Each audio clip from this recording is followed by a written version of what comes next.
Sêneca, Cartas a Lucílio, livro 14.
Pretendes conhecer uma matéria útil, necessária mesmo, a quem deseja iniciar-se na filosofia. Quais são as suas divisões? Como se reparte toda essa massa de conhecimentos? Pois nos é mais fácil abarcar o todo se o formos abordando por partes. Seria bom que, tal como a totalidade do aspecto do universo se nos apresenta ante os olhos, assim também a filosofia, ciência com as dimensões do universo, nos pudesse ser dada na sua totalidade. Se tal fosse o caso, sem dúvida, ela suscitaria a admiração de toda a gente e o abandono de todas as ocupações que hoje nos parecem grandes porque ignoramos a verdadeira grandeza. Mas, como tal hipótese é irrealizável, temos de aceder à filosofia, do mesmo modo que acedemos aos segredos da natureza. O espírito do filósofo, contudo, abarca em toda a sua amplidão, é capaz de percorrê-la toda com velocidade idêntica àquela que a nossa vista emprega a percorrer o céu. Mas aqueles de nós que ainda temos de romper as trevas, aqueles cuja vista se fica pelo que está próximo, incapaz de abraçar a totalidade, é mais fácil expor as matérias uma por uma. Vou, portanto, fazer o que me pedes e dizer-te, não em fragmentos, mas em que áreas se divide a filosofia. Dividi-la é de fato útil, mas fragmentá-la não, pois não é menos difícil entender o demasiado pequeno que o demasiado grande. A população distribui-se em tribos, o exército em centúrias. As grandes unidades apercebem-se melhor se considerarmos as suas partes, desde que, como já disse, elas não sejam em excessivo número nem demasiado diminutas. Na realidade, uma divisão em excesso enferma do mesmo defeito que a ausência de divisão. Aquilo que se dividiu até ficar em pó é tão confuso como uma massa indistinta. Para começar, se achas bem, dir-te-ei qual a diferença entre sabedoria e filosofia. A sabedoria é o bem supremo do espírito humano, enquanto a filosofia é o amor, o impulso pela sabedoria. Aquela aponta o fim que esta alcança. A origem do termo filosofia é transparente. O próprio nome indica qual é aqui o objeto do amor. A sabedoria tem sido definida por alguns como a ciência das coisas divinas e humanas. Para outros, a sabedoria consiste em conhecer o divino e o humano e as respectivas causas. Esta adenda parece-me supérflua, porquanto as causas do divino e do humano são em si uma parte do divino. Também a filosofia tem sido definida de várias maneiras. Uns consideram-na o estudo da virtude, outros o estudo do modo de adquirir ideias corretas. Por alguns outros, foi ainda definida como a busca de uma razão justa. Onde há praticamente acordo é em considerar que a filosofia e a sabedoria são duas coisas diferentes. De fato, é impossível que a busca de uma finalidade se confunda com essa finalidade, do mesmo modo que há grande diferença entre a avidez e o dinheiro, pois aquela é sujeito e este objeto de desejo. Assim diferem a filosofia e a sabedoria. Este é o objeto, o prêmio que aquela obtém, aquela caminha. Esta é o fim do caminho. Sabedoria corresponde àquilo a que gregos chamam Sofia. Antigamente, os romanos usavam esta palavra Sofia, tal como hoje se emprega filosofia. As nossas antigas comédias de toga, com provartoão, bem como a inscrição gravada no túmulo de Doceno, detente estrangeiro, e lê de Doceno a Sofia. Dentro da nossa escola, se bem que a filosofia seja o estudo da virtude, sendo esta o fim procurado, aquela forma de o atingir, houve quem pensasse que as duas eram indissociáveis, argumentando que tanto era impossível filosofia sem virtude, como virtude sem filosofia. A filosofia é o estudo da virtude, mas através da própria virtude. Não pode existir virtude sem o estudo dela mesma, e não pode haver estudo da virtude na ausência desta. A situação é, pois, diferente daquela em que se encontra alguém que pretenda atingir um alvo a partir de um lugar distante. O lançador está no local, o alvo em outro. Não é exato que, tal como as estradas que levam às cidades estão fora das cidades, assim as vias que levam à virtude estejam fora desta.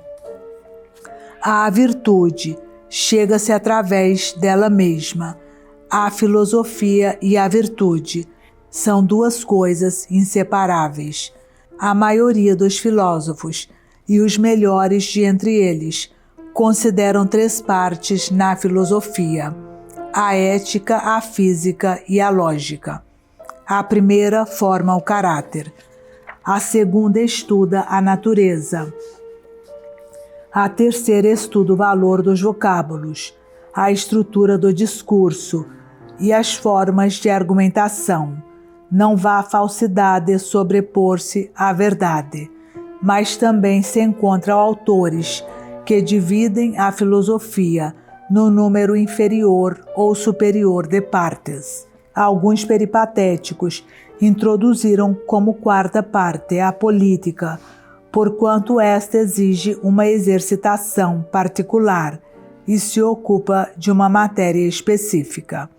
Outros acrescentaram-lhe uma nova parte, a que chamam o economique, ou seja, a ciência da administração do patrimônio familiar. Outros ainda reservaram uma parte especial ao estudo dos diversos gêneros de existência.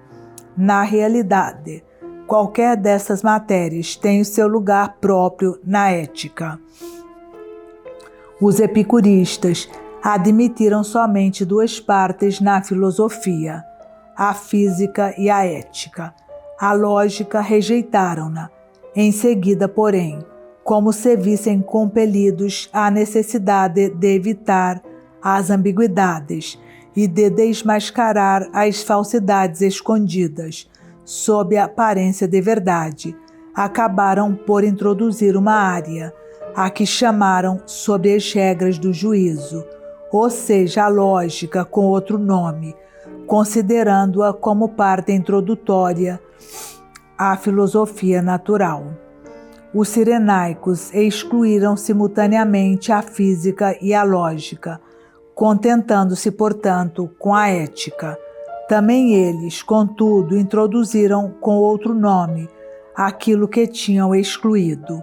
De fato, eles dividem a ética em 5 partes. A primeira trata dos fins a evitar e a procurar. A segunda, das paixões. A terceira, das ações. A quarta, das causas. A quinta, da argumentação. Ora, o estudo das causas pertence à física e a argumentação é parte integrante da lógica. Ariston de Quilmes considerou a física e a lógica não só supérfluas, como ainda contraproducentes. A própria moral, a única que conservou, amputou-a daquela parte dedicada aos conselhos de ordem prática, dizendo que isto é tarefa de pedagogo e não de filósofo, como se o filósofo sábio não fosse precisamente o pedagogo do gênero humano. Admitida a tripartição da filosofia, comecemos por ver como, por sua vez, se organiza a ética. A ética entende-se que, igualmente, deve ser tripartida.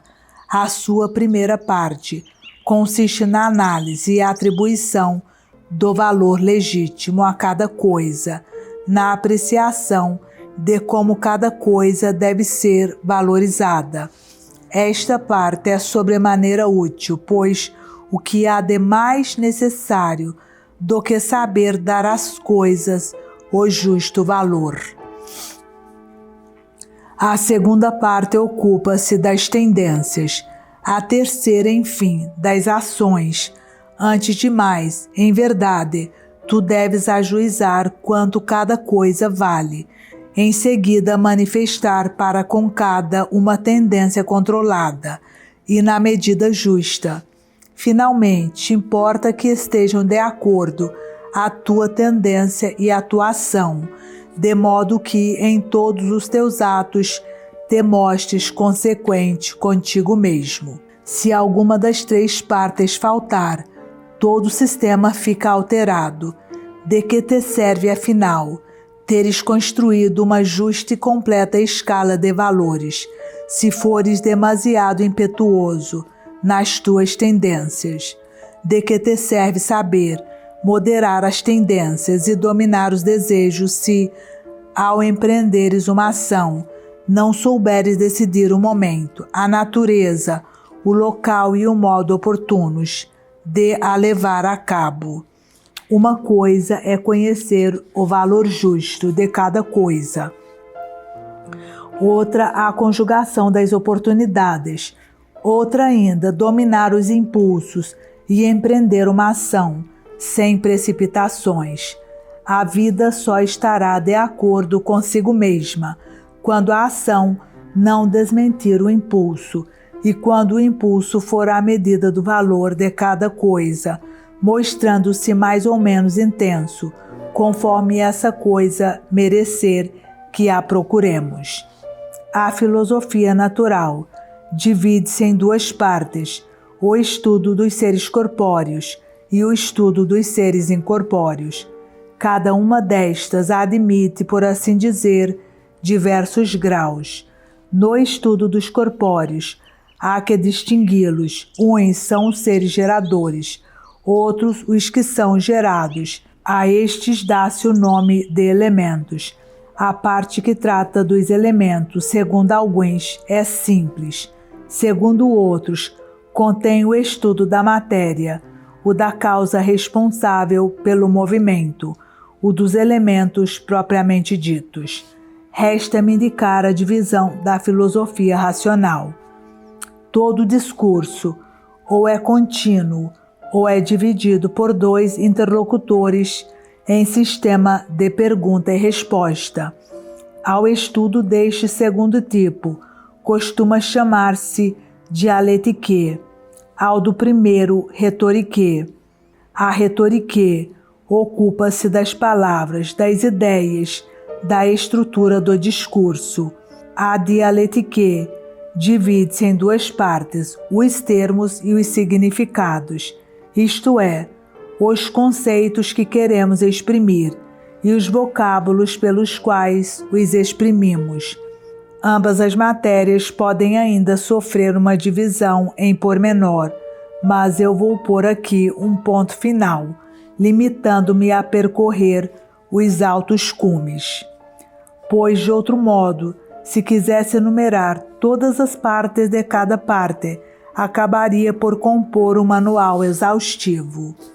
Lucílio, meu amigo caríssimo, eu não te desaconselho a leitura destas matérias, desde que extraias imediatamente as respectivas implicações morais. Corrige os teus costumes, reanima o que em ti esteja débil, reforça o que não é assaz firme, domina as tuas teimosias, reprime quanto puderes as tuas ambições, privadas e públicas. E a quem te objetar, mas até quando andarás assim? Responde, eu é que vos deveria perguntar, até quando laborareis em erro? Quereis que os remédios cessem antes das moléstias? Repetirei tantas mais vezes a minha pergunta, teimosamente, porquanto vós persistis no erro, quando num corpo insensível, um simples toque provoca a dor, é sinal de que o remédio está a atuar. Portanto, mesmo contra a vossa vontade, eu continuarei a repeti-la. Algum dia vos chegarão aos ouvidos estas palavras duras, já que não quereis ouvir a verdade individualmente, então escutai-a em público. Até onde estendereis os limites das vossas propriedades? Um espaço capaz de conter um povo inteiro será insuficiente para um só dono? Até onde alargareis as vossas terras aráveis, incapazes como sois de limitar o tamanho dos vossos domínios à própria fronteira das províncias? Cursos de águas célebres atravessam uma única propriedade privada. Grandes rios, outrora fronteiras entre povos ilustres, são agora vossos da foz até a nascente. Mas isto não chega. É preciso levar os vossos latifúndios até a beira-mar. É preciso que o vosso feitor exerça a sua função para além do Adriático, do Mar Jônio, do Mar Egeu. É preciso que as ilhas, outrora morada de reis insignes, se contem entre os menos importantes dos vossos bens. Apropriai-vos de tudo quanto quereis. Transformai em propriedade o que antes foi o império. Tomai nas vossas mãos o que quiserdes, até que as dívidas vos esmaguem. Dirijo-me agora a vós, cujo luxo se expande tão dilatado como a ganância dos outros. A vós pergunto, onde há um lago a cuja volta se não guindem as vossas vivendas? Um rio, cujas margens não estejam cobertas das vossas construções? Onde quer que brotem fontes de água quente, logo aí nascerão novas mansões de recreio. Em qualquer lugar onde a costa forme uma reentrância, logo aí edificareis moles, não vos contentando senão com o solo fabricado por vós. Entrais pelo mar adentro. Podem por toda parte resplandecer os vossos palácios, aqui implantados nos montes para gozar o panorama da terra ou do mar, além elevados na planície como se fossem colinas. Por mais e maiores que sejam os vossos edifícios, vós nunca passareis de uns seres minúsculos. De que vos servem muitos quartos, se só vos deitais num? Não é verdadeiramente vosso o local onde não estais. Passo agora a vós, cuja gula infinita e insaciável devassa ora o mar, ora a terra, perseguindo a presa com anzóis, com armadilhas, com redes de toda espécie e através das maiores dificuldades. Só a saturação deixa os animais em paz, que ínfima parte desses manjares, preparados por tantas mãos, a vossa boca embotada de prazeres é capaz de saborear. que ínfima parte desta fera, caçada com tanto risco, pode provar o Senhor cheio de náuseas, incapaz de digerir. Que ínfima parte destes mariscos, vindos de tão longe, acaba por ir parar a este estômago insaciável. Não vedes, desgraçados, até que ponto o vosso apetite é maior do que o vosso estômago. Diz estas palavras aos outros, para que ao dizê-las as escutes também. Escreve-as para que ao escrevê-las também as leias, tirando de tudo proveito para a tua formação moral, para a repressão das paixões nocivas. Estuda, em suma, não para saberes mais, mas para saberes melhor. Quem duvidará, Lucílio amigo, que se devemos a vida aos deuses imortais, é à filosofia que devemos a vida virtuosa. Por esta razão, porque consideramos justamente a vida virtuosa como superior à vida em si, pareceria que a nossa dívida para com a filosofia seria muito maior do que a que temos para com os deuses, se não fosse o caso de terem sido os deuses quem nos concedeu a filosofia. O conhecimento dela não o deram a ninguém, mas facultaram a todos a possibilidade de o abordar. Se os deuses tivessem feito da filosofia um bem comum a todos, e nós já nascêssemos sábios, a sabedoria perderia a sua característica mais importante, que é precisamente o fato de não ser devida ao acaso. Tal como as coisas são, o que faz dela um bem precioso e supremo é o fato de nos não ser dada, de cada um a obter com o próprio esforço, de ninguém a poder ir tomada em empréstimo, que haveria na filosofia capaz de merecer a nossa admiração, se ela fosse um objeto que se pudesse oferecer. A sua única tarefa é descobrir a verdade acerca das coisas divinas e humanas. Nunca estão à margem dela a religião, a piedade e a justiça, e todo o restante cortejo de virtudes, interligadas e coerentes entre si. A filosofia ensina-nos a respeitar o divino e a amar o humano. Diz-nos que cabe aos deuses o governo do mundo e que a condição humana é a mesma para todos. Tal condição permaneceu inalterável há algum tempo, enquanto o desejo do lucro não dividiu a sociedade e se tornou um motivo de pobreza, mesmo para aqueles a quem cumulou de riquezas. Por desejarem bens particulares, deixaram de participar na posse de toda a natureza. Os primeiros homens, os homens da geração seguinte que, ainda incorruptos, obedeciam à natureza, tinham um só chefe e uma só lei: confiar-se às decisões do melhor, já que a natureza é que os inferiores se submetam aos melhores. Nos bandos de animais, são os mais fortes ou mais corajosos que assumem a chefia. Quem guia a manada não é o touro fraco, mas sim o que se avantaja aos outros machos, na corpulência e na força. Entre os elefantes, o chefe é o de maior estatura. Entre os homens, a chefia competia não ao mais forte, mas ao moralmente superior.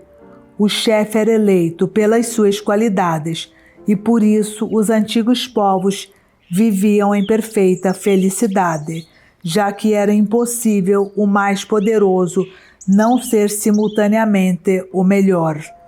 Um homem que entende o dever como limite rigoroso ao poder pode exercer o seu poder sem perigo para os demais.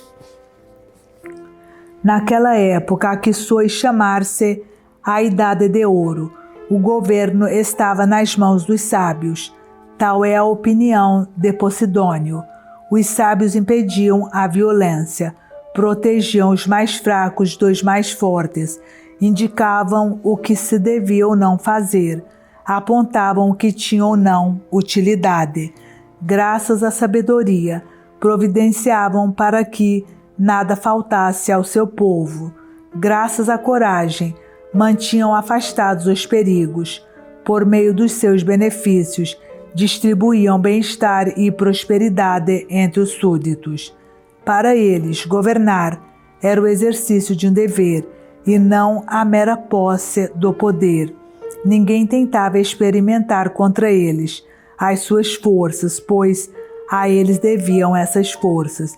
Ninguém tinha ousadia de os injuriar, nem para tal havia motivo, pois é fácil obedecer a quem governa com justiça. A maior ameaça que o rei podia fazer aos seus súditos era a de retirar-se do poder.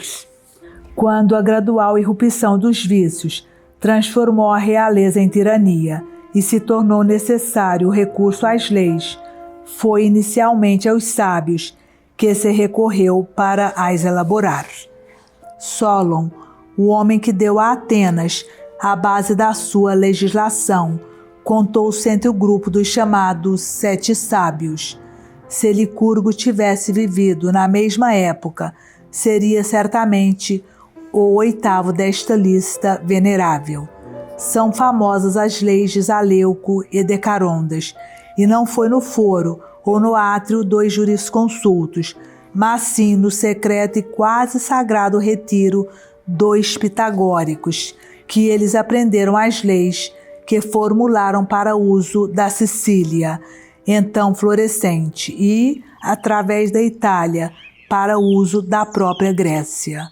Até aqui estou de acordo com Posidônio. Já não concordo é quando ele diz que se deve à filosofia a invenção daquelas técnicas usadas nas necessidades diárias da vida. Não lhe concedo tal glória. Foi a técnica, diz Posidônio, que permitiu aos homens que até então viviam dispersos e se recolhiam em cabanas, em cavernas ou em troncos de árvores escavados, a arte de construir casas. Quanto a mim, a filosofia tanto se importou com a técnica de edificar casas umas em cima das outras, ou de aumentar sempre mais a área das cidades, como se importa agora com os viveiros de peixes bem protegidos para que as tempestades não façam a nossa gula passar privações, para que, seja qual for a violência do mar alto, o nosso luxo tenha um porto seguro, onde mantenha a engorda diversas raças de peixes. Essa agora, então, foi a filosofia que ensinou aos homens o uso da chave e da fechadura? Que significaria essa invenção, senão dar luz verde à avareza? Foi a filosofia que levou à edificação de blocos habitacionais em andares para pôr em grave perigo a segurança dos moradores? Até parece que não bastava encontrar abrigos de ocasião e obter sem artifício ou dificuldade formas naturais de habitação.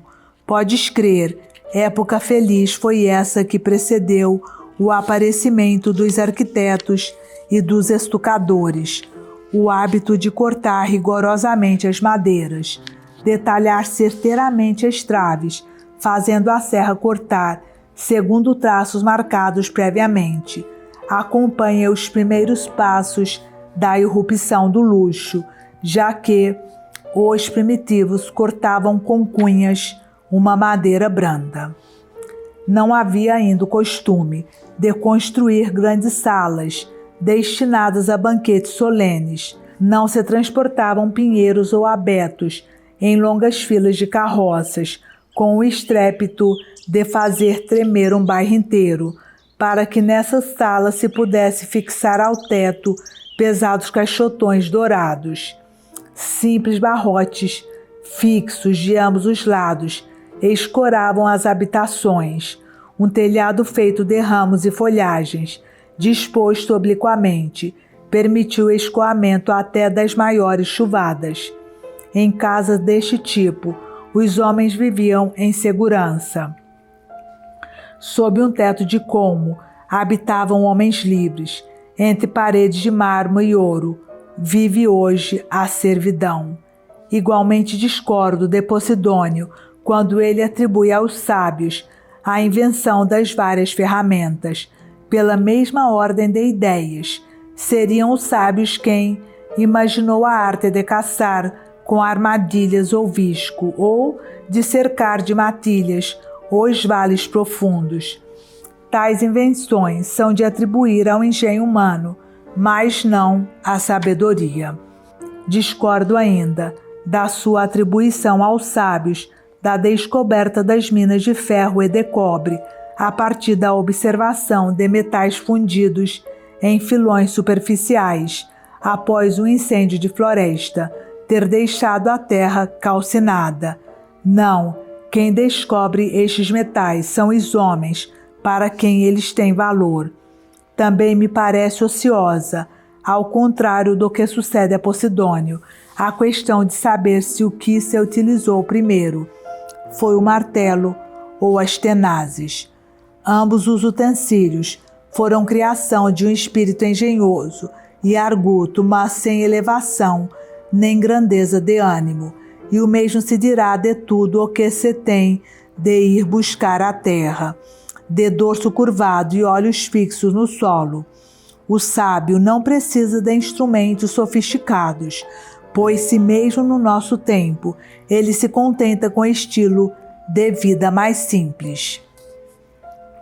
Como é possível, pergunto eu, ter igual admiração por Diógenes e por Dédalo? Qual destes dois te parece ser um sábio, o inventor da serra ou o filósofo que, vendo um garoto a beber água pelas mãos em concha, partiu no mesmo instante o copo que tirara da sacola e a si próprio se repreendeu, dizendo: ó, como sou estúpido em andar carregado de objetos inúteis. O mesmo filósofo que se enroscava dentro de uma barrica para passar a noite. E nos dias de hoje, quem consideras tu como sábio? O técnico que sabe montar repuxos de água perfumada através de canalizações invisíveis, o que é capaz de encher ou esvaziar no instante os canais artificiais, o que sabe dar diversas disposições aos caixotões móveis do teto, de modo a que o salão de banquetes vá mudando de decoração à medida que vão surgindo os vários pratos?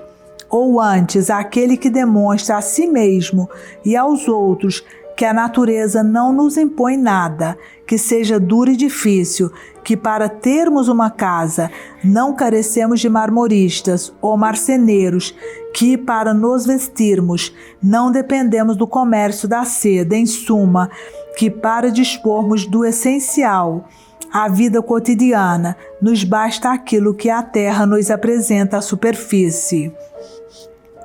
Se a humanidade se dispusesse a seguir os conselhos de um tal homem, imediatamente perceberia que tão inútil é o cozinheiro como o soldado. Os antigos, esses homens que satisfaziam sem quaisquer excessos as suas necessidades físicas, eram de fato sábios, ou pelo menos muito próximo de o serem. Para se obter o indispensável, não é preciso muito esforço. As canseiras destinam-se a satisfazer os luxos. Tu podes dispensar todos os técnicos, basta que sigas a natureza. E a natureza não pretendeu fazer de nós especialistas. A cada um ensinou como suprir as carências essenciais. Um homem nu não consegue aguentar o frio, é certo, mas não serão as peles dos animais capturados defesa mais do que suficiente contra o frio? Não há muitos povos que cobrem o corpo com cascas de árvores entrançadas? Não se podem fabricar peças de vestuário a partir de penas de aves? Não é verdade que ainda hoje uma grande parte dos citas se veste com peles de raposa e de arminho que não só são agradáveis ao tato, como impermeáveis ao vento? Mais ainda, não é verdade que eles entretecem redes de vime com que, cobertas de um pouco de lama, fazem paredes e sobre as quais colocam depois tetos de colmo ou outras plantas, e que a chuva escorre pelo declive desses tetos, permitindo-lhes afrontar sem receio os rigores do inverno? É necessário construir abrigos densos com que nos protejamos no pino do verão. É certo, mas não é verdade que o tempo pôs à nossa disposição inúmeros locais escavados como cavernas, ou devido às intempéries ou a qualquer outro motivo? Os habitantes das Sirtes não vivem em cabanas escavadas? Não fazem o mesmo todas aquelas populações que não encontram outra proteção eficiente contra a excessiva intensidade do sol senão a própria terra, embora escaldante? A natureza não foi assim tão injusta que proporcionasse aos restantes animais todos os meios para viver, e só o homem impusesse a necessidade de todas estas técnicas, daquilo que é indispensável à nossa sobrevivência. Nada a natureza nos impôs que fosse difícil de obter ou que exigisse grandes canseiras. Ao nascer, o homem tem à mão o indispensável. Depois é que aborrece a facilidade e só tem interesse pelo que é difícil de conseguir. Habitação, vestuário, alimentos, tudo isso que agora nos exige enorme esforço estava outrora à disposição de todos gratuitamente, sem dificuldade de obtenção. Usava-se de cada coisa consoante as necessidades reais. Nós é que impusemos um preço a tudo, transformando tudo em raridades que só se obtêm à custa de muitas e requintadas técnicas. A natureza dá-nos em abundância o que naturalmente necessitamos. A civilização do luxo é um desvio em relação à natureza. Dia a dia cria novas necessidades que aumentam de época para época. O engenho está ao serviço dos vícios. Começou por ambicionar coisas supérfluas, em seguida contrárias à natureza, e acabou por colocar a alma na dependência do corpo, forçando-a à subordinação aos prazeres físicos. Todas essas técnicas que enchem de agitação e ruído as nossas cidades estão ao serviço do corpo. O que outrora se lhe concedia a título de escravo é-lhe atualmente outorgado como a um soberano. Daqui provém essa profusão de oficinas, onde se fabricam tecidos ou artigos metálicos, onde se destilam perfumes.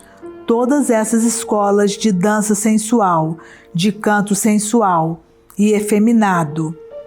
Desapareceu de entre nós a antiga moderação natural que limitava os desejos às necessidades. Hoje, desejar apenas o essencial é dar provas de mesquinho provincianismo.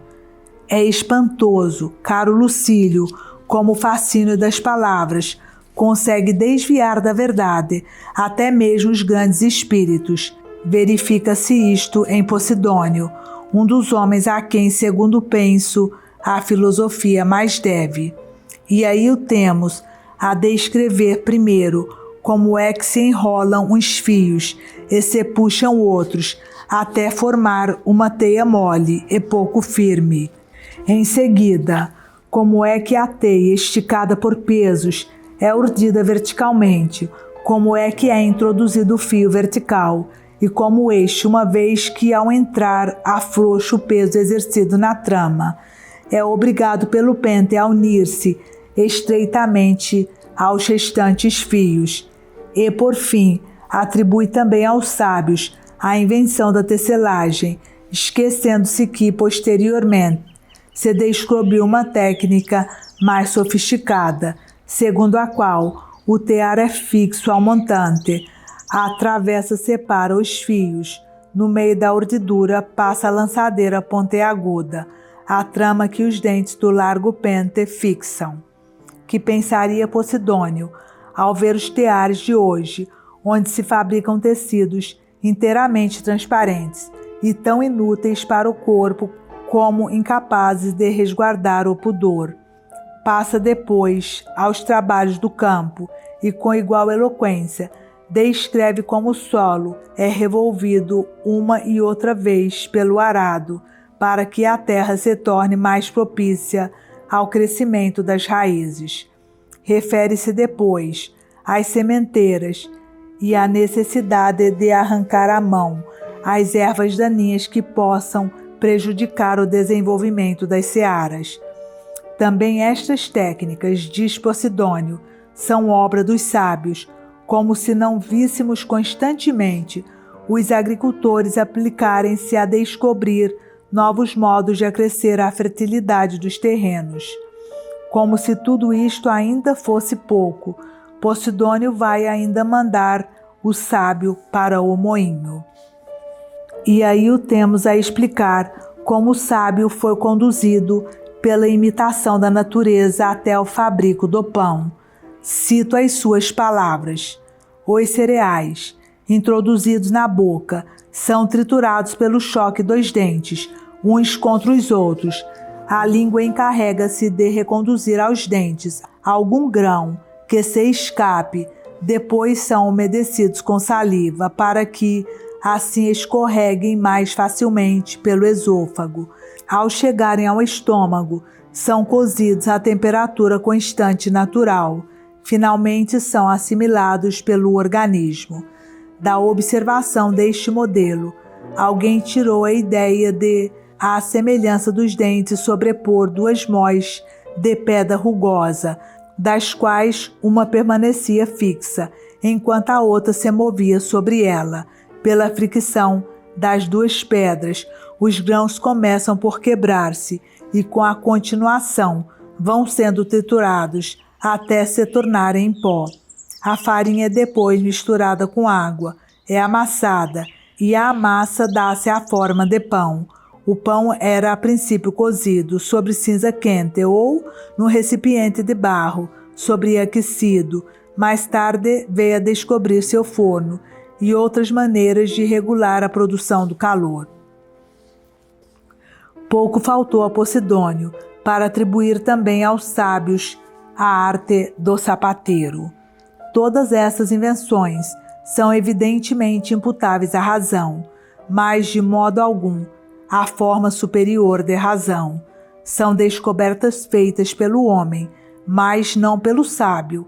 Estão ao mesmo nível que a invenção dos barcos com que percorremos rios e mares impulsionados por velas que recolhem a força do vento e dotados de lemes na retaguarda para imprimirem à embarcação este ou aquele rumo. O modelo do leme proveio da observação dos peixes, que se servem da cauda para, com um ligeiro movimento, a um lado ou a outro, imprimirem uma orientação à sua carreira.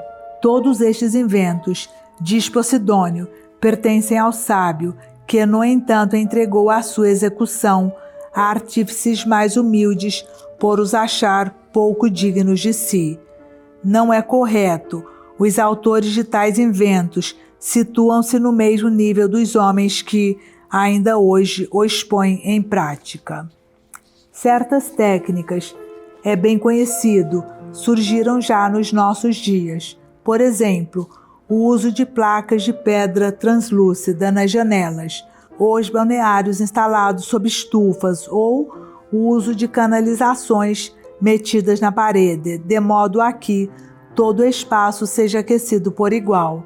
Para que falar do emprego do mármore nos templos ou nas casas particulares, ou nas enormes colunas de pedra polida que sustentam os pórticos e os edifícios em que cabe uma multidão, ou ainda dos caracteres de estenografia que permitem à mão ir registrando o discurso à mesma velocidade a que as palavras são pronunciadas. Todas estas tarefas estão a cargo dos mais vis escravos. A filosofia está a um nível superior. Os seus ensinamentos dirigem-se à alma, não às mãos. Queres saber Quais são as suas descobertas? As suas realizações? Não são, de certo, os passos de dança elegantes, ou os diversos ruídos produzidos pelo ar ao sair, ou ao passar pela trompa, ou pela flauta até formar um som harmonioso. A filosofia também não se empenha em fabricar armas, em erguer muralhas, enfim, em ser útil às artes da guerra. A sua preocupação é a paz. O seu empenho é incitar todos os homens à concórdia. O filósofo, repito, não fabrica os instrumentos necessários às necessidades correntes. Por que atribuir-lhe uma atividade tão subalterna, quando ele, na realidade, é um artista da vida? As outras artes, aliás, também estão sob seu domínio. Se é a filosofia que governa nossa vida, deve também ela governar os acessórios da nossa vida. O seu fim supremo, porém, é determinar em que consiste a felicidade e em guiar-nos pela via que conduz a esse fim.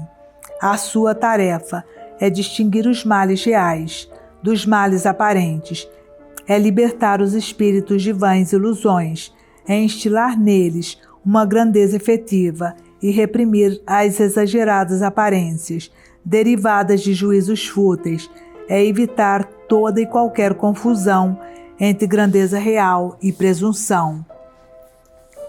É, em suma, facultar-nos o conhecimento da natureza, inclusive da natureza da própria filosofia. Ela elucida-nos sobre a natureza e os atributos dos deuses, sobre o mundo infernal, sobre os lares e os gênios. Diz-nos o que sucede à alma quando assume o estatuto de divindade, de segunda grandeza. Diz-nos onde a alma passa a morar. Diz-nos quais são então a sua atividade, a sua capacidade, a sua vontade. Esta é a iniciação que a filosofia nos proporciona.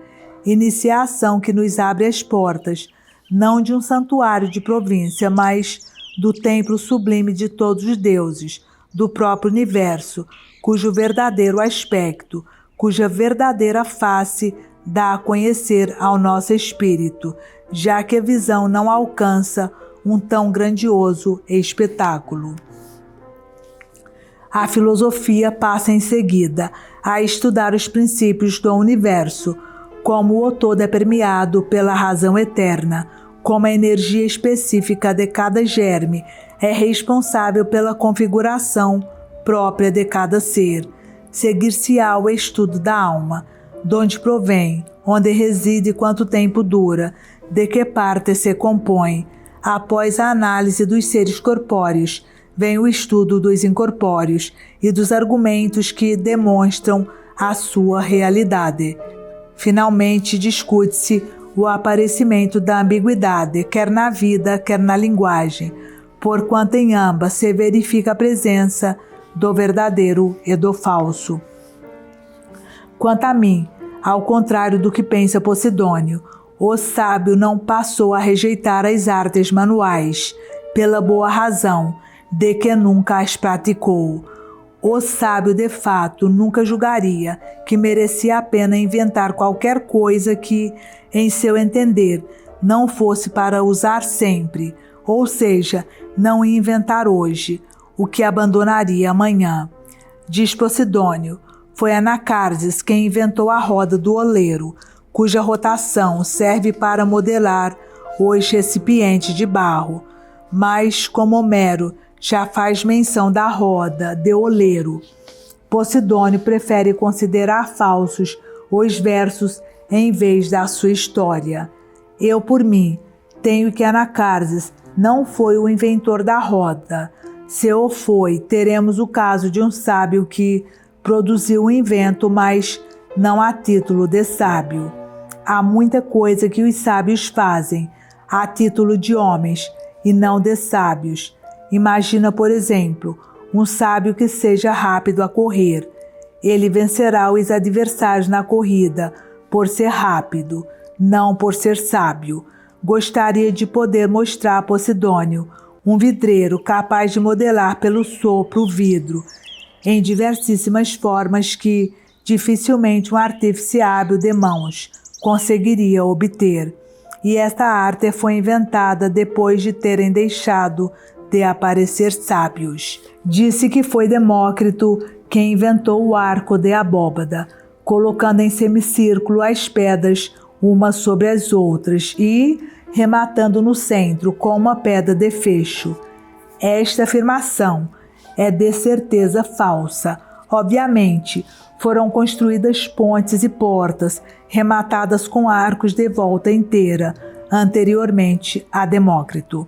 Mas agora, lembremos-nos de que foi Demócrito quem descobriu o modo de amolecer o marfim, ou de, por meio de cozedura, transformar um calhau em esmeralda. Uma tal cozedura ainda hoje se emprega para dar cor a pedras apropriadas a esse efeito. Que um sábio invente destas técnicas é possível, mas se as inventa, não o faz a título de sábio. O sábio faz muita coisa que os ignorantes podem fazer tão bem, ou melhor, e de certo com muito mais prática. Deseja saber o que o sábio investiga, o que é que ele traz à luz do dia. Em primeiro lugar, a verdade é acerca da natureza, que ele, ao contrário dos outros seres vivos, não observa com os olhos do corpo, incapazes de atingirem o plano divino. Em seguida, as regras da nossa vida, que ele põe em concordância com a lei do universo. Consequentemente, ensina-nos não apenas a conhecer os deuses, mas a obedecer-lhes e a aceitar como ordens suas tudo o que nos possa suceder. O sábio impede-nos de dar crédito às falsas opiniões e avalia tudo quanto existe pelo justo valor, condena os prazeres de que nos podemos vir a arrepender e exalta os bens cujo estatuto permanece inalterável. Demonstra que o homem mais feliz é o que é indiferente à felicidade, que o homem mais poderoso é o que tem poder absoluto sobre si. Não te estou falando daquela filosofia que expulsa o cidadão da sua comunidade, coloca os deuses à margem do mundo e põe a virtude na dependência do prazer. Falo-te, sim, daquela que aceita como único bem o bem moral, que resiste soberanamente aos favores dos homens ou da fortuna, e cujo maior preço consiste em estar acima de qualquer preço. Não creio que uma tal filosofia pudesse ter existido nesses tempos rudes em que a indústria ainda não existia e em que se aprendia pela prática a utilidade das coisas. Ela só pode ter vindo após a era afortunada em que as benesses da natureza se encontravam à disposição de qualquer um. Isto é, antes de a avareza e o luxo terem introduzido a discórdia entre os homens e os terem ensinado a roubar, em vez de partilhar os seus bens. Os homens dessa época não eram sábios, ainda que a sua conduta pudesse ser própria de sábios. Seria impossível imaginar uma melhor condição para o gênero humano. Se os deuses permitissem a qualquer de nós recriar o planeta e regulamentar os costumes do seu povo, nenhuma situação seria mais merecedora da aprovação do que aquela em que, como se conta, nenhum colono arava ainda a terra. Assinalar limite aos campos e delimitar propriedades era um crime. Todos produziam para todos e a própria terra oferecia, sem que alguém os reclamasse, livremente os seus frutos. Que situação mais feliz encontrar para o gênero humano! Todos usufruíam em comum os dons da natureza, e esta, como autêntica mãe, chegava para suprir as necessidades de todos. Como todos os bens eram comuns, a sua posse não oferecia perigo. O mais rico de todos os povos não será aquele em que é impossível encontrar um pobre, mas a avareza introduziu-se neste equilibrado estado de coisas, e, ao pretender arrogar-se a posse exclusiva de uma coisa qualquer, fez automaticamente de todas as outras coisas alheias. Trocou a totalidade por uma ínfima parcela. A avareza arrastou consigo a pobreza e, por tudo desejar, tudo acabou por perder. Poderá agora esforçar-se por recuperar o que perdeu. Poderá acrescentar às suas novas propriedades, expulsando o vizinho a troco de dinheiro ou à força. Poderá alargar os seus latifúndios até cobrirem províncias inteiras e considerar que ser proprietário é viajar pelas suas terras sem lhes ver o fim. Por muito que estendamos os limites do que é nosso, nunca reobteremos o que perdemos. À custa de muito esforço, poderemos ter uma grande propriedade. Antigamente, contudo, éramos proprietários de tudo. Sem cultura, a própria terra era mais fértil e bastava para as necessidades de gente que a não saqueava. Quando se descobria qualquer produto natural, o prazer de o comunicar aos outros não era menor do que o prazer da descoberta. Não havia excessos, não havia carências. Tudo era dividido irmãmente. O mais forte ainda não sujeitava o mais fraco. O avarento, escondendo que a si próprio é inútil, ainda não privava os outros do indispensável. Cada um cuidava tanto de si como do próximo. As armas jaziam ociosas. As mãos isentas de sangue humano guardavam toda a violência para a luta com as feras. Esses homens protegiam-se do sol apenas na sombra densa das florestas. Viviam sob humildes tetos de colmo, como único abrigo contra as inclemências do inverno, mas podiam ver as suas noites passarem-se sem angústia. Nós, no meio da nossa púrpura, dormimos agitados, sujeitos ao violento aguilhão da ansiedade. Eles, dormindo na terra dura, que sono tranquilo gozavam, não tinham sobre a cabeça tetos trabalhados. Dormindo ao relento, viam deslizar os astros sobre as suas cabeças. Viam o sublime espetáculo noturno da mole imensa do universo, em silenciosa rotação. Quer de dia, quer de noite, tinham ante os olhos a vastidão da belíssima morada que é a terra. Era um prazer para eles ver uns astros declinando no meio do firmamento, enquanto outros, nascendo, faziam a sua aparição. Como não gostariam eles de vaguear por entre todas essas maravilhas? Vós, pelo contrário, tremeis de medo ao menor ruído nas vossas casas. No meio das vossas pinturas, ao mínimo estalido, fugis aterrorizados. Eles não possuíam mansões do tamanho de cidades. O ar circulava livremente, sem paredes que o retivessem.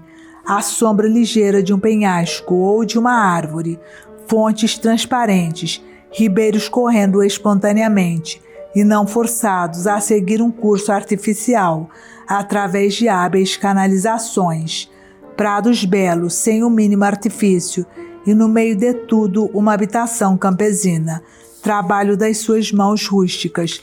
Tal era a morada desses homens, uma morada segundo a natureza em que apetecia viver, nem causa nem objeto de temores. As casas de hoje são uma das grandes fontes dos nossos receios. A vida desses homens era admirável e plena de inocência. No entanto, eles não eram sábios, já que este termo se aplica hoje à mais nobre das tarefas. Não nego, contudo, que eles fossem homens de grande elevação espiritual, acabados, por assim dizer, de sair das mãos dos deuses. É inegável que o mundo, ainda não esgotado, produzia seres superiores. Mas, embora todos possuíssem um caráter mais íntegro e mais pronto ao trabalho, também é certo que o seu espírito ainda não estava completamente amadurecido. A virtude, na realidade, não é um dom da natureza, Ser bom necessita estudo. Eles não iam procurar nas entranhas da terra o ouro, a prata ou as pedras preciosas.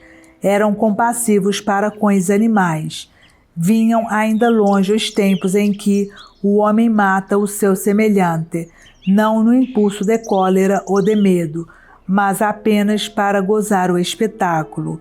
Não usavam vestes bordadas, não faziam tecidos em fio de ouro, pois nem sequer extraíam o ouro. Quer isso dizer que eles eram inocentes por mera ignorância. Ora, há grande diferença entre a ignorância do mal e a vontade de o evitar. Esses homens não conheciam a justiça, não conheciam a prudência, nem a moderação, nem a coragem. A sua vida rude tinha algo de semelhante com essas virtudes. A virtude autêntica, porém, só é possível a uma alma instruída, cultivada, uma alma que atingiu o mais alto nível através de uma contínua exercitação.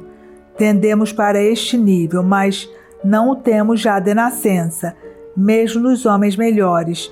Antes da iniciação filosófica, se pode haver matéria-prima para a virtude.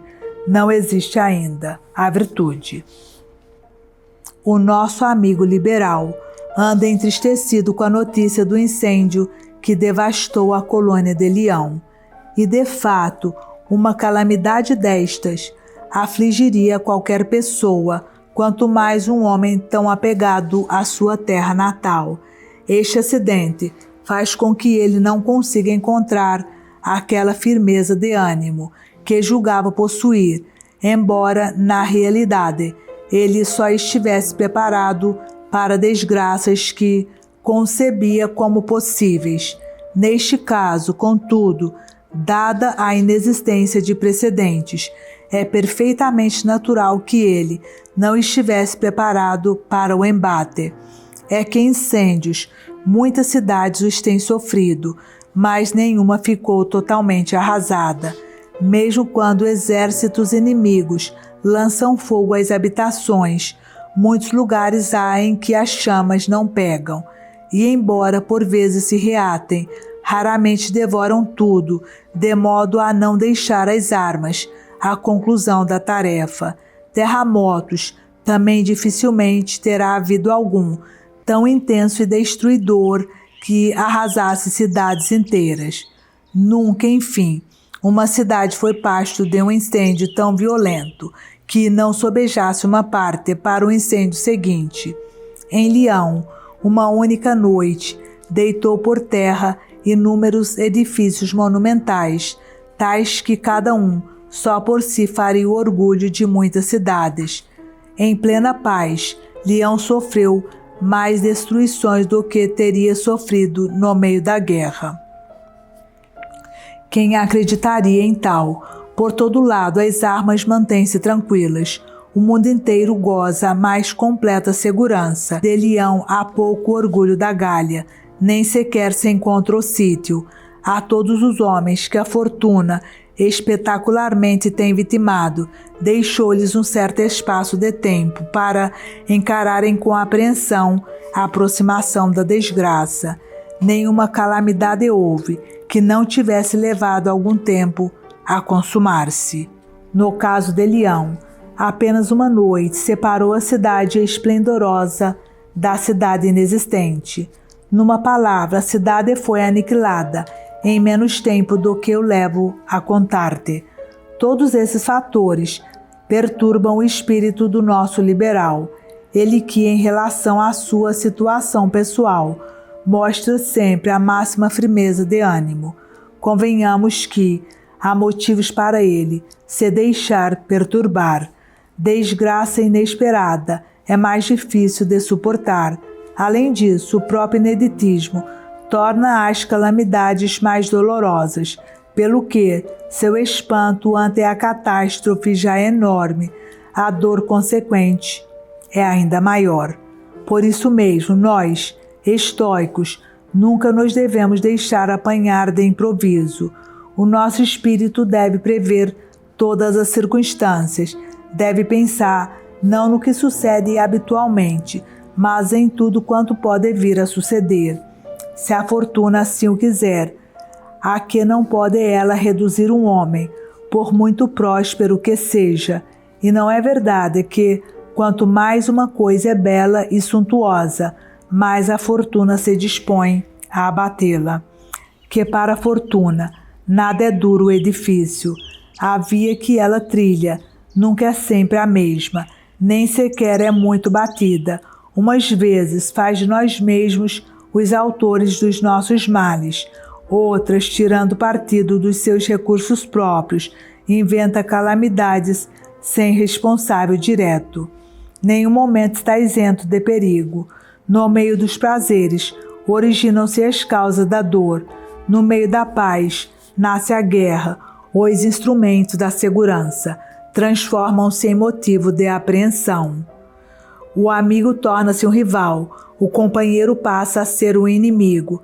A calmaria estival rebenta em tempestades súbitas e mais violentas do que as de inverno.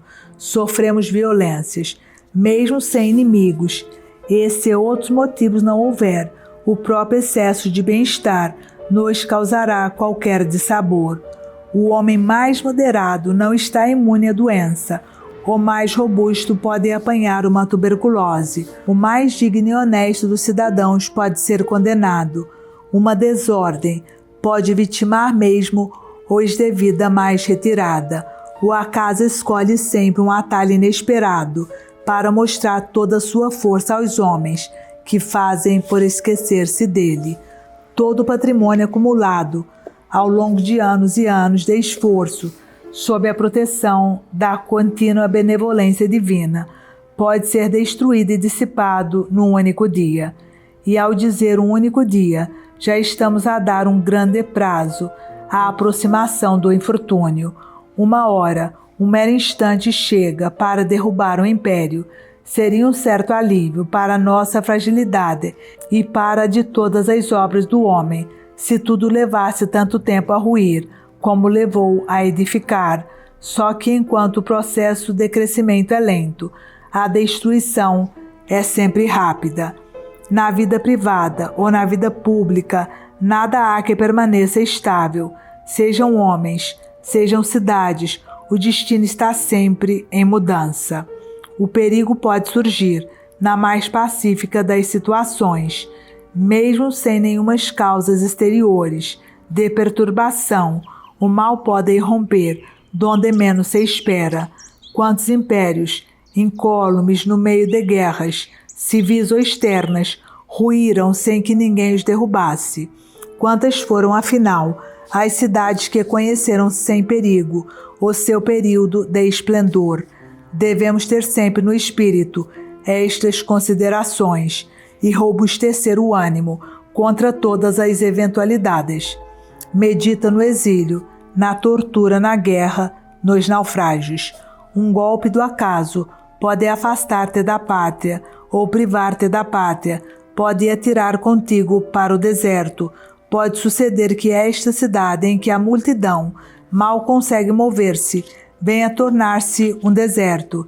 Tenhamos diante dos olhos todos os fatores que determinam a condição humana. Consideremos no nosso espírito não a frequência de cada fator, mas sim a intensidade máxima que ele pode atingir, a menos que queiramos deixar-nos abater e abrir a boca de espanto ante alguma desgraça menos usual, como se ela fosse inédita.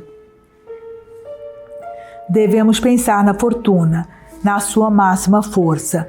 Quantas vezes tem havido cidades na Ásia Menor ou na Acaia que ruíram com um único sismo? Quantas praças fortes da Síria ou da Macedônia não foram já devoradas pela terra? Quantas vezes esta catástrofe não devastou já a ilha de Chipre? Quantas vezes já a ilha de Pafos não ruiu sobre si mesma? Frequentemente nos chega notícia da destruição de cidades inteiras. É nós, os destinatários dessas frequentes notícias, que ínfima parte somos da humanidade. Afrontemos então com coragem as eventualidades estejamos conscientes de que, aconteça o que acontecer, não será de certo tão grave como a opinião pública pretende fazer crer. Ardeu-Leão, uma cidade opulenta, o orgulho da província em que se situava, destacando-se sobre as demais. No entanto, ela erguia-se sobre um único monte, e nem por isso muito espaçoso. De todas estas cidades esplendorosas e nobres, de que hoje ouves falar, o tempo corroerá todos os vestígios. Não vês como Nacá e até as fundações das mais ilustres cidades já estão destruídas, a ponto de nada haver no local, para indicar que elas existiram algum dia. Mas não são apenas as obras do homem que perecem, não são somente os edifícios erguidos pela técnica e pelo talento humanos que a passagem do tempo deita por terra. Os cumes dos montes desgastam-se, regiões inteiras afundam-se, encontram-se cobertas pelas ondas, zonas que ficavam longe da vista do mar. A força intensa do fogo corrói as colinas, onde se ateou, e reduz a nada picos outrora bem altos, que até serviam aos marinheiros de consoladores pontos de referência. As próprias obras da natureza estão sujeitas à destruição, mais um motivo para aceitarmos, sem perturbação, a ruína das cidades. Elas erguem-se hoje, mas cairão qualquer dia. Será esse o fim delas todas, ou porque a força do ar violentamente comprimido no interior da terra, sob a pressão, faça um dia ir pelos ares o terreno que o comprime, ou porque uma torrente rebenta impetuosa do subsolo, destruindo tudo que encontra, ou porque a violência das chamas provoca largas fendas no solo, ou porque a velhice, a qual nada escapa, as vai destruindo a pouco e pouco, ou porque o agravamento do clima faz desertar a população e a degradação acaba por vencer a cidade abandonada. Seria infindável enumerar todas as vias que o destino pode seguir. Uma coisa tenho por certa: todas as obras dos mortais estão afetadas de mortalidade. Vivemos entre coisas que hão de perecer um dia. Essas e outras semelhantes consolações dirijo eu ao nosso amigo liberal, quando o vejo dominado pelo intenso amor que devota a sua cidade natal. Talvez, afinal, ela tenha ardido para renascer ainda mais esplêndida. Frequentemente sucede que uma calamidade dá aso a uma prosperidade maior ainda. Muitos edifícios arruinados ressurgiram mais altos do que tinham sido. Timógenes, como inimigo da prosperidade romana, dizia que os frequentes incêndios em Roma só o afligiam por saber que a cidade renascia, ainda maior, das próprias cinzas. Quanto à cidade de Leão, é natural que todos os cidadãos se venham a empenhar ao máximo para que a cidade agora perdida se reerga maior e mais nobre do que foi. Oxalá ela possa perdurar e assentar sob melhores auspícios em fundações que desafiem o tempo. De resto, a colônia de Leão foi fundada há somente cerca de 100 anos, período de tempo exíguo. Mesmo a escala humana, instituída por Planco, ficou devendo à sua população atual a excelência da situação geográfica. E, no entanto, quantas calamidades gravíssimas a atingiram no breve espaço de tempo que um homem leva da infância à velhice. Que a nossa alma, portanto, se habitue a entender e a suportar o seu destino, a saber que nada é interdito à fortuna, que esta tanto se abate sobre os impérios como sobre os imperadores, que tanto poder tem sobre as cidades como sobre os homens, e não devemos indignar-nos contra as desgraças. Nós entramos no mundo que se rege precisamente por esta lei. Se a lei te agrada, obedece-lhe, senão Sai deste mundo pelo processo que quiseres. Indigna-te sim com alguma iniquidade que o destino te tenha feito somente a ti. Mas as leis que regem o mundo constrangem tanto os grandes como os humildes, e por isso deverás reconciliar-te com o destino. Ele dará solução a tudo. Não deves avaliar os homens pelos túmulos, pelos monumentos fúnebres que, uns maiores, outros menores, se erguem ao longo das estradas, reduzidos a cinzas. Todos os homens são iguais, desiguais no nascimento, todos somos iguais na morte. E o que digo dos cidadãos, igualmente direi das cidades. Tanto foi conquistada Árdia como Roma. O Criador da condição humana somente nos torna diferentes, em função do nascimento ou da glória do nome, enquanto somos vivos. Quando chegarmos ao termo da existência, ele dir-nos-á: vai ter ambição, idêntica há de ser a lei para todos os seres que pisam a terra. Todos somos iguais perante a sorte comum. Nenhum homem é mais frágil do que outro qualquer. Nenhum pode estar mais seguro do que lhe reserva o amanhã. Alexandre, rei da Macedônia, começou a estudar geografia. Pobre homem, apenas para ficar sabendo como era exíguo esse planeta, de que ele somente ocupava uma diminuta parcela. E chamo-lhe pobre homem, porque ele devia ter ficado a perceber como era falso o seu cognome. Pois como pode alguém ser grande dentro de tão estreitos limites?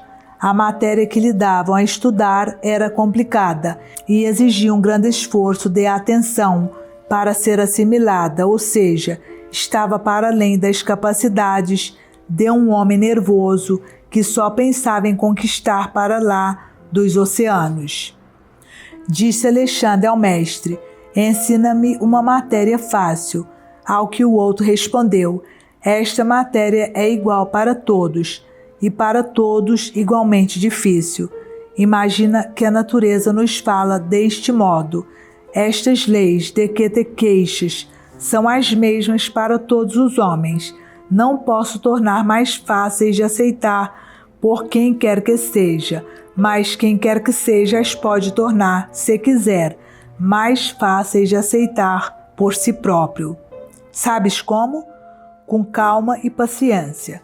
Como o homem, estás sujeito à dor, à sede, à fome e à velhice. No caso de te calhar em sorte uma mais prolongada demora neste mundo, à doença, estás sujeito a perder os bens, a perder a vida, mas não há razão para acreditares nos clamores que ouves à tua volta. Nenhuma destas coisas é em si o mal, nenhuma é insuportável ou terrível. É a opinião pública que nos faz sentir medo diante delas. Tu receias a morte, tal como receias os boatos. Há coisa mais ridícula do que ver um homem com medo de palavras? O filósofo Demétrio costumava dizer com humor que tanta importância dava aos clamores dos insensatos como aos ruídos que produzimos no baixo ventre. Que diferença me faz, dizia ele, que o som saia por cima ou por baixo. Que loucura temer que gente indigna propale indignidade sobre nós. E se não há razões para temer os boatos, também não as há para sentir medo por coisas que só receamos em função dos boatos que sobre elas ocorrem. Em que podem boatos injustos lesar um homem de bem. Não deixemos, pois, que a má opinião que se faz da morte nos leve a julgar mal dela. As pessoas que falam mal da morte ainda não experimentaram, e condenar o que não se conhece é pelo menos ousadia. Tu sabes, afinal, como muita gente há a quem a morte pode ser útil, quanta gente há a quem ela liberta das aflições, da miséria, das angústias, dos suplícios, do tédio. Não existe ninguém que possa ter poder sobre nós quando temos a morte sob o nosso poder. Creio que estaremos ambos de acordo em que é para proveito do corpo que, procuramos os bens exteriores, em que apenas cuidamos do corpo para benefício da alma, e em que na alma há uma parte meramente auxiliar, a que nos assegura a locomoção e a alimentação, da qual dispomos tão somente para serviço do elemento essencial. No elemento essencial da alma, há uma parte racional e outra racional. A primeira está ao serviço da segunda. Esta não tem qualquer ponto de referência além de si própria. Pelo contrário, serve ela de ponto de referência a tudo. Também a razão divina governa tudo quanto existe, sem a nada estar sujeita. O mesmo se passa com a nossa razão, que, aliás, provém daquela. Se estamos de acordo neste ponto, estaremos necessariamente também de acordo em que a nossa felicidade depende exclusivamente de termos em nós uma razão perfeita, pois apenas esta impede em nós o abatimento e resiste à fortuna. Seja qual for a sua situação, ela manter-se-á imperturbável. O único bem autêntico é aquele que nunca se deteriora. O homem feliz, insisto, é aquele que nenhuma circunstância inferioriza, que permanece no cume sem outro apoio além de si mesmo, pois quem se sustenta com o auxílio dos outros está sujeito a cair. Se assim não fosse, começariam a ter ascendente sobre nós, coisa que nos são exteriores. Haverá alguém que deseje estar na dependência da fortuna? Qual homem de bom senso que se envaidece do que lhe não pertence? A felicidade não é mais do que a segurança e a tranquilidade permanentes. Quem nolas proporciona é a grandeza de alma, bem como a constante perseverança na correção das nossas ideias. Os meios de atingir este estado estão na plena consideração da verdade, em observarmos sempre, nas nossas ações, a ordem, a moderação, a moralidade, a inocência e a benevolência de uma vontade sempre atenta à razão, nunca desta se apartando, digna ao mesmo tempo de amor e de admiração. Resumamos tudo isto numa fórmula sintética. A alma do sábio deve ser tal qual a que conviria a um Deus. Que mais pode desejar um homem que alcançou a perfeição moral? Repara, se a plenitude do homem pode, de algum modo, ser favorecida por elementos à margem da moralidade, então a felicidade dependerá desses elementos, sem os quais não pode passar. Há coisa mais abjeta e estúpida do que fazer depender de elementos irracionais o bem próprio da alma racional? Certos pensadores admitem que o bem supremo é suscetível de acréscimo, pois, dizem, não atingirá a plenitude se as circunstâncias exteriores forem adversas. O próprio Antípatro, aliás, um dos grandes mestres da nossa escola, afirma atribuir certo valor, embora diminuto, aos fatores externos. Estais a ver a situação. É como se, não contentes com a luz do dia, precisássemos de acender uma vela, mas perante a claridade do sol, que relevância tem uma pequena chama? Quem se não contenta apenas com o bem moral, terá forçosamente de lhe pôr ao lado o sossego, a auclexia, como dizem os gregos, ou prazer. O primeiro, em boa verdade, pode aceitar-se. A alma, livre do que seja importuno, pode consagrar-se à observação do universo, sem nada que a distraia da contemplação da natureza. Quanto ao segundo, prazer é um bem digno de animais, significa pôr ao lado do racional, o irracional, da moralidade à imoralidade, da grandeza à pequenez. Então, é a satisfação do corpo que dá a felicidade?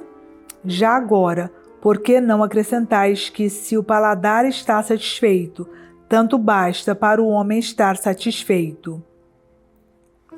Há um tal ser, cujo supremo bem consiste nos sabores, nas cores e nos sons. Podemos contá-lo, já não digo entre os homens a sério, mas no número dos seres humanos. Expulsemos tal criatura do número dos seres mais perfeitos e apenas inferiores aos deuses. Releguemo-la para o meio das bestas, para quem a comida é tudo. A parte irracional da alma consta de duas partes, uma excitável, ambiciosa e impetuosa, toda entregue às paixões, outra rasteira, indolente e consagrada aos prazeres. Os epicuristas puseram de lado a primeira, a parte da impetuosidade, apesar de superior, ou pelo menos mais dotada de energia, mais digna do homem, e consideraram essencial a felicidade à outra, que é débil e abjeta.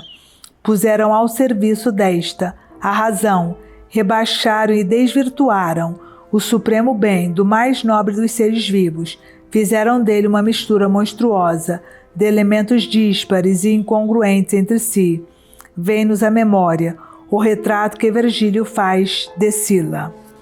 Tem forma humana, o seu corpo, donzela de peito formoso até a cinta, depois torna-se monstro gigantesco, unindo caudas de golfinho ao vento eriçado de lobos. A Sila, contudo, estão associados animais ferozes, terríveis, plenos de excitação, mas a sabedoria dos epicuristas, de que monstruosidades eles a formaram. A parte fundamental do homem é a virtude em si mesma. Por companhia foi-lhe dado este corpo inútil e transitório, que apenas serve, como diz Posidônio, para a ingestão de alimentos. A virtude em si mesma divina termina em lamaçal. À sua parte respeitável e celeste acrescenta-se um animal inerte e apodrecido.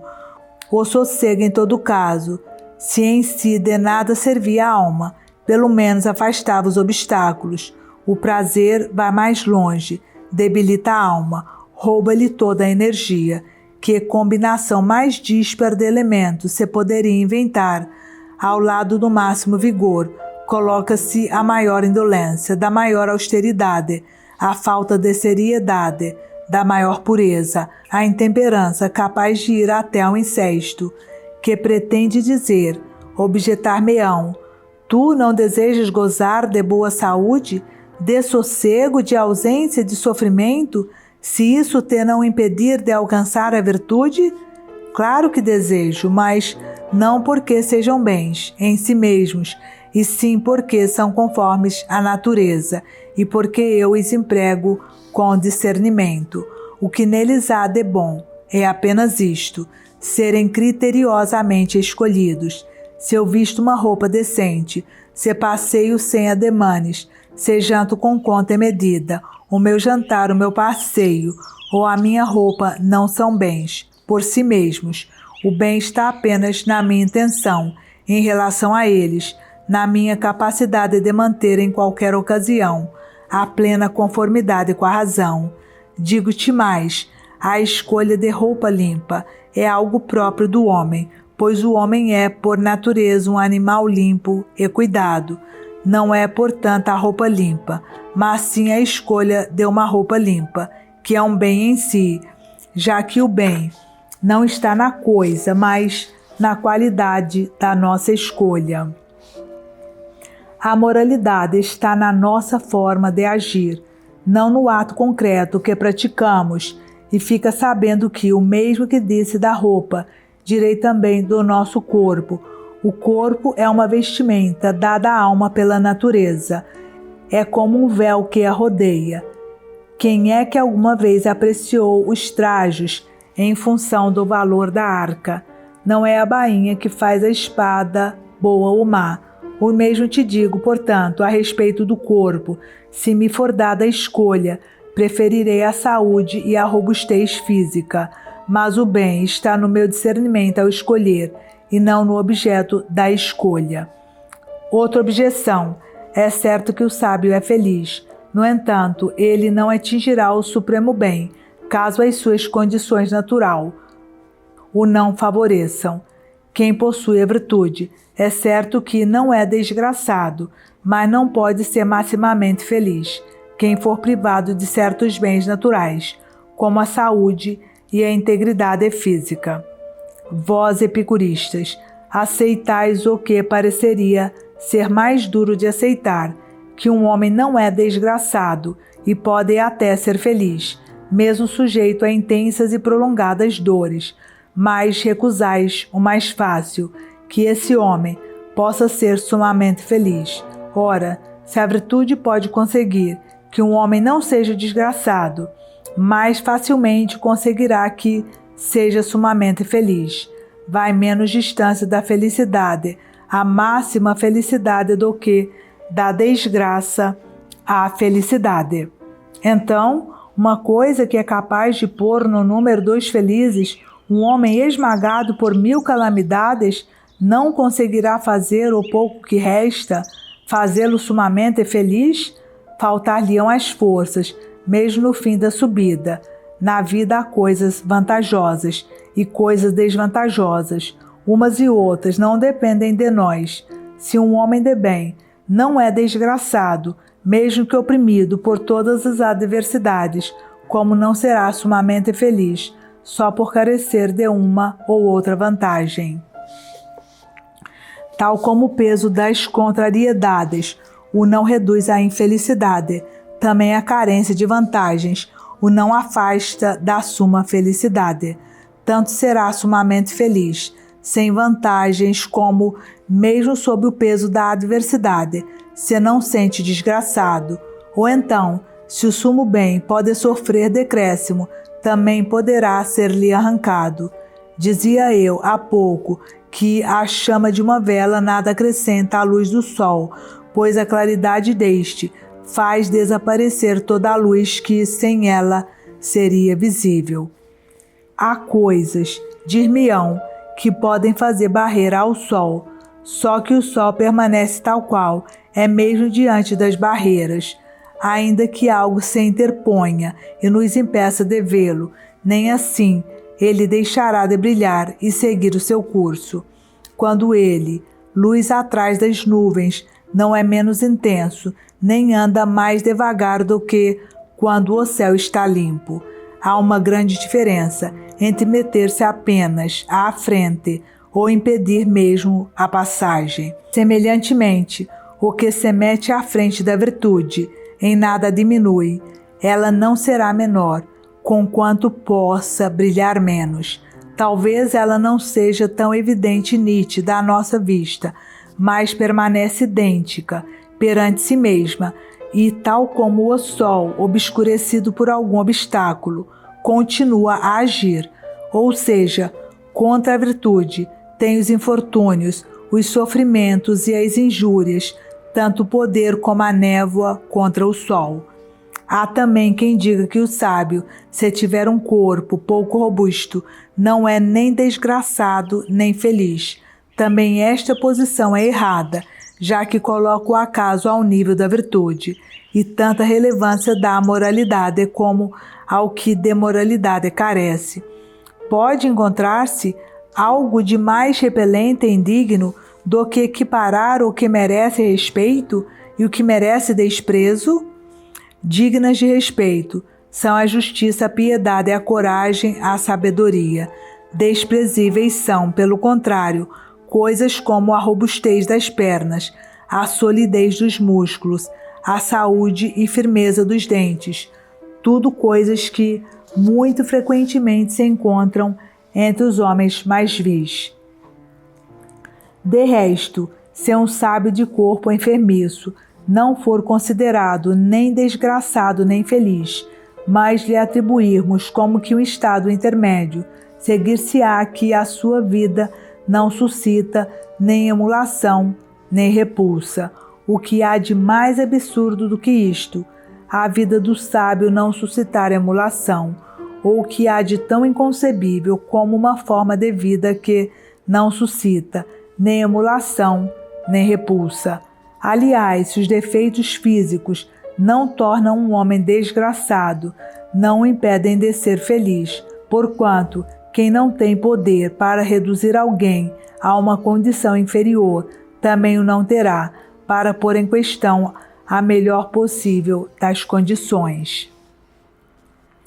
Contra-argumento: todos sabemos o que é o frio e o calor, bem como o estado intermédio, a que chamamos morno. Do mesmo modo, há homens que são felizes, outros que são desgraçados e outros que não são felizes nem desgraçados. Vamos lá discutir o exemplo que nos é proposto. Se aumentar a dose de frio a um objeto morno, esse objeto torna-se frio. Se lhe aumentar o calor, acabará por tornar-se quente. Mas um homem, nem desgraçado nem feliz, por mais que aumente a sua desgraça, nunca se tornará desgraçado, como vós mesmo admitis. Logo, a analogia é irrelevante. Consideremos um homem, nem desgraçado nem feliz. Aos seus males, junta a cegueira, não se torna desgraçado por isso. Junta a falta de forças, não se torna desgraçado por isso. Junta dores contínuas e intensas, não se torna desgraçado por isso. Se tantos males não podem reduzir à infelicidade, também o não podem privar da felicidade.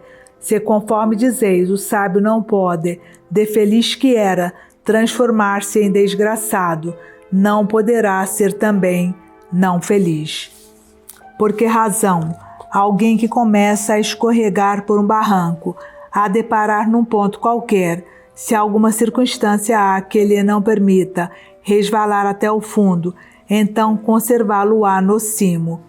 A felicidade não pode ser interrompida, nem pode sequer diminuir de intensidade.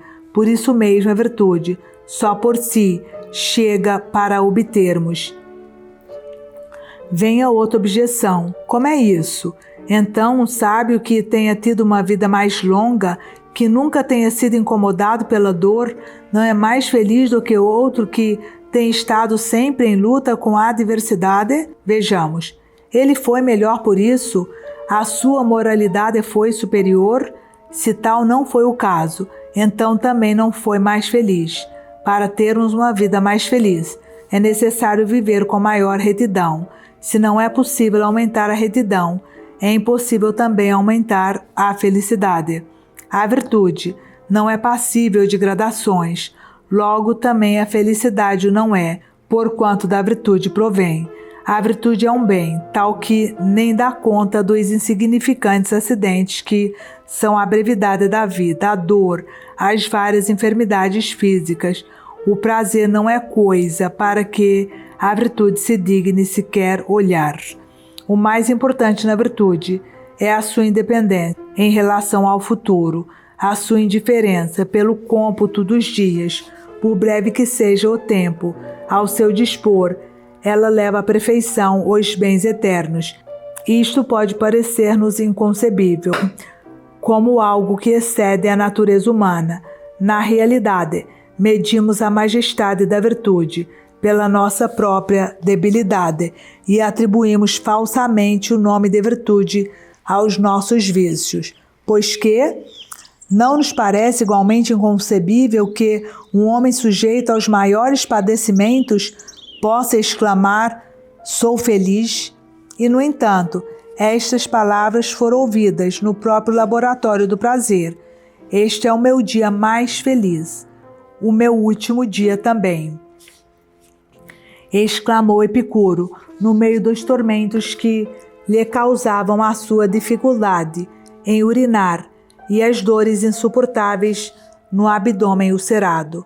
Por que então achar inconcebível tal atitude entre os estoicos que praticam o culto da virtude, se ela se encontra também entre os epicuristas, para quem o bem supremo é o prazer?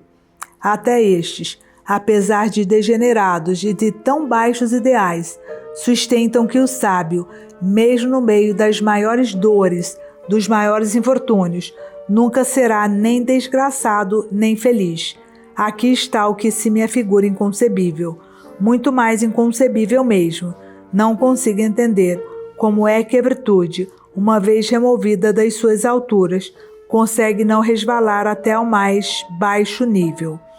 Das duas uma, ou a virtude torna o homem feliz, ou então, se lhe for recusada essa possibilidade, não o consegue impedir de ser desgraçado. O seu combate não admite complacências, ou vence ou é vencida. Somente os deuses imortais contestam, têm acesso à virtude e à felicidade. A nós não nos cabe mais do que uma sombra, um simulacro de tais bens. Apenas podemos aproximar-nos deles, nunca alcançá-los. Na realidade, a razão é comum aos deuses e aos homens. Naqueles atingiu a perfeição, nestes é suscetível de a atingir.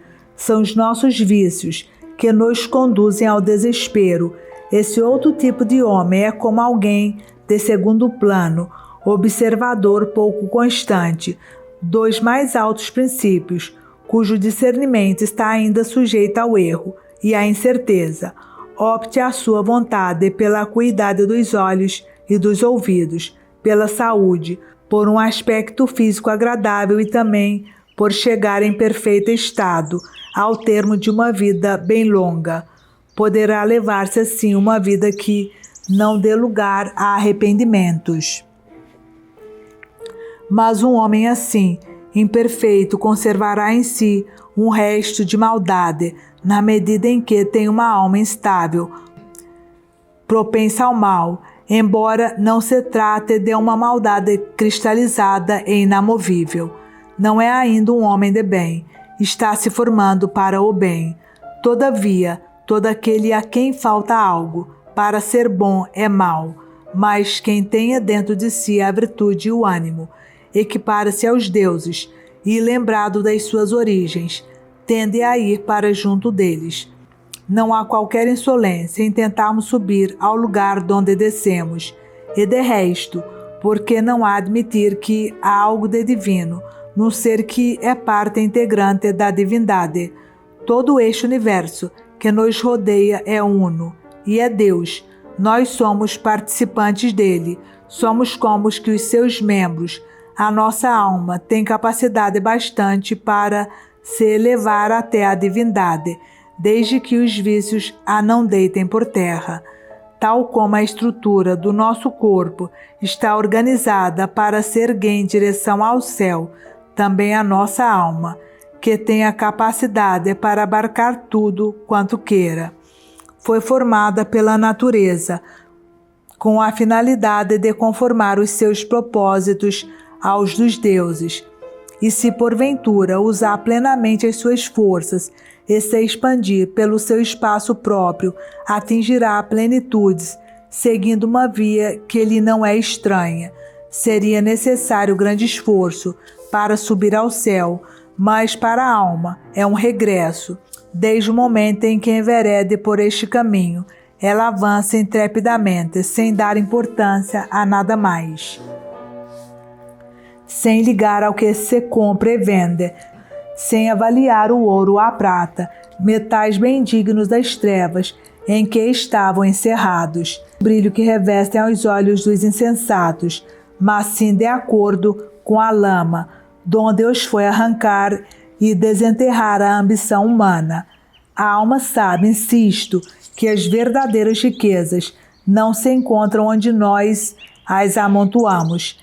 É a alma que nós devemos encher, não o cofre. Àquela devemos nós conceder o domínio sobre tudo, atribuir a posse da natureza inteira, de modo a que os seus limites coincidam com o Oriente e o ocaso a que a alma, identicamente aos deuses, tudo possua, olhando soberanamente do alto os ricos e as suas riquezas. Esses ricos a quem menos alegria proporciona o que tem do que tristeza lhes dá, o que aos outros pertence. Quando se eleva a tais alturas, a alma passa a cuidar do corpo, esse mal necessário, não como amigo fiel, mas apenas como tutor, sem se submeter à vontade de quem está sob sua tutela. Ninguém pode simultaneamente ser livre e escravo do corpo, para já não falar de outras tiranias, que o excessivo cuidado com ele nos impõe. A soberania do corpo tem exigências que são autênticos caprichos. A alma desprende-se dele, ora com serenidade, ora de firme propósito, busca a sua saída, sem se importar com a sorte dessa pobre coisa que para aí fica. Nós não ligamos importância aos pelos da barba ou aos cabelos que acabamos de cortar. Do mesmo modo, a nossa alma divina, ao preparar-se para abandonar o corpo, de nada importa a sorte dada ao seu invólucro. Se o fogo consome, se a terra o cobre ou as feras o despedaçam, para ela isso tem tanta importância como para o recém-nascido, a placenta, que o corpo abandonado sirva de pasto às aves ou vá a ser consumido como presa entregue aos cães marinhos.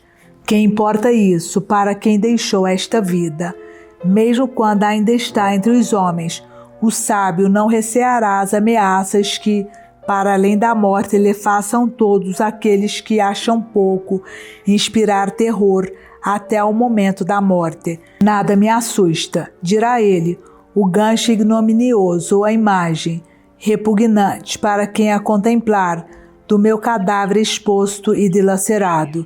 Não peço a ninguém que me preste os últimos deveres, nem encarrego ninguém de cuidar dos meus restos. A natureza providenciou para que ninguém ficasse sem sepultura.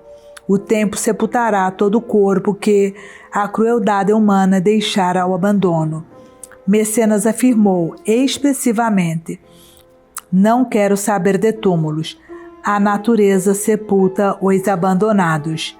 A julgar por estas palavras, tomá-lo-íamos por um homem corajosamente pronto para a luta. E de fato, tempo houve em que ele mostrou ter um ânimo forte e viril. Pena foi que a prosperidade lhe tivesse roubado as armas.